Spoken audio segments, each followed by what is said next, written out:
mums, nice to see you again today. Thank you so much as ever for taking the time out to join me. Nice and lush, isn't it? We've had a bit of, well, damp weather. Yes, it's made everything look, I think, just beautifully olive dark green again. I'm glad you like the backgrounds, and as ever, it's a privilege to share them with you. And thank you as ever for all your lovely comments regarding all the extra videos, and particularly the longer versions. Always good to make them for you. This particular story, well, it all centres on ever as one thing. And this time around, the titles are shaping up to become a bit of a problematic situation, but not for both, simply just for one. As ever, let me explain.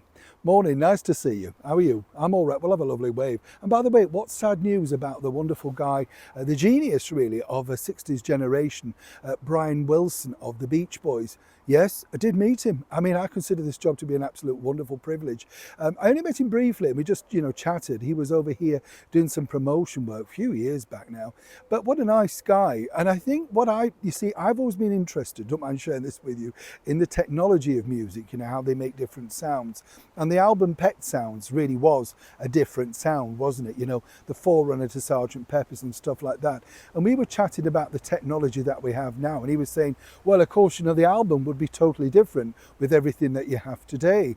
It reminds me of a great story by the wonderful Liza Minnelli when she went to work with the Pet Shop Boys on her album Results, and she told me that she went into the studio and couldn't believe, well, where's the orchestra? And they said, well, it's here. And it was literally the computers, the keyboards, that sort of stuff. That is technology, isn't it? Yes. Let's get back to your royal story of the day. Now, it has to be said that Meghan and Harry are in two minds about their direction of travel. Basically, she claims she doesn't care about royal life. And as I told you recently, Prince Harry's desperate for everybody to tune in along with him to see exactly what Trooping the Colour is all about, including the staff, no doubt being forced to do that. The boss has spoken, you'll have to look like you want to watch. Of course, to many people who are not royalists, they kind of think, yeah, very nice, but it doesn't exactly mean that much to them.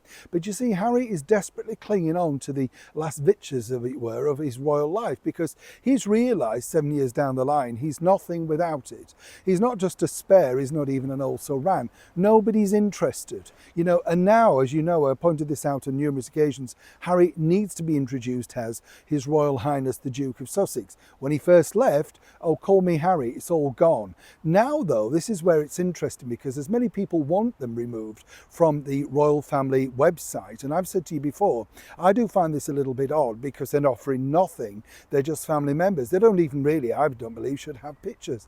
They should just be mentioned in one or two lines. That would be enough. But now, according to that source, Harry and Meghan would very much like one of their line of succession, not both, one, Princess Lilibet, whatever you want to call her, to have a little bit more, well, profile on there. Why one?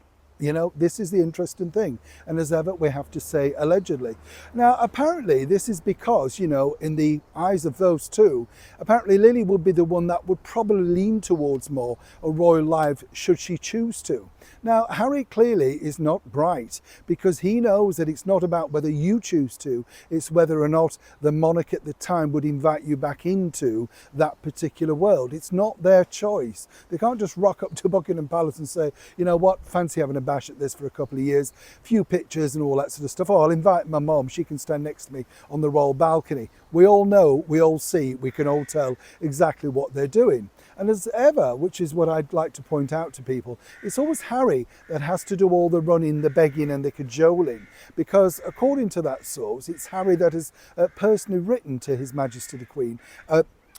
But according to that source, it is, of course, Harry that's personally written to his father, His Majesty the King, to sort of see this, what they could do, etc. Now, can you imagine? You're going through all of these problems that you have, and there you've got this, just stop writing, you left, move on, nobody's interested. But clearly, the only person that's interested is Harry himself. And this is all about security for the future. Why no Archie? Well, apparently there was no real reason given. Now, what I find odd, and many people have pointed this out, is Archie to me is sidelined, I can see that Harry clearly favours Archie. And I don't mean favours, I think he's just trying to keep the balance, But clearly, when you look at Meghan, Everything is about Lily. Now, maybe she just leans more towards girls. But as I often point out, in the monetization streaming of things, girls are far more marketable. Boys go through a difficult transition, don't they? Where they don't want to necessarily, of course, be in front of the camera. They're a bit sulky. They don't want to do anything. Girls tend to be a little bit more compliant. And Meghan, as I've often said, whether you like her or not, is far more savvy about what sells in the future.